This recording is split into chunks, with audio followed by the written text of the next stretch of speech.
On the actual vote itself, will there be distinction on whether or not we will vote yes or no on an actual vote of a legislative proposal that comes before us?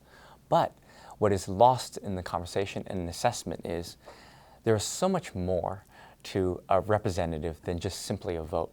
There is the leadership capacity to which we can inspire young generations and what kind of movement we build and bring.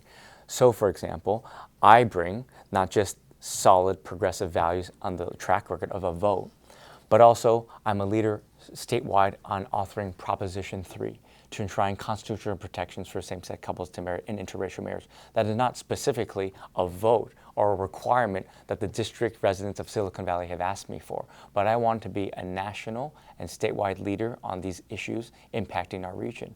I also know that representation is important, and especially understanding that in the nation, the Human Rights Campaign have acknowledged that this is a state of emergency for members of the LGBT community. Members of the LGBT community have been attacked, time and time again, just like reproductive freedom.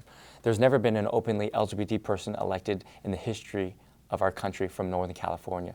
And yet the Bay Area has the largest constituencies of LGBT families in the nation.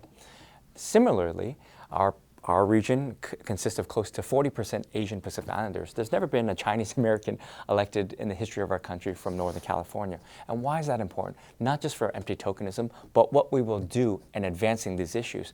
And that's why I have authored bills to make Lunar New Year an official state holiday after the Stopping Asian Hate. I've authored legislation incorporating ethnic studies so that we learn about our American history.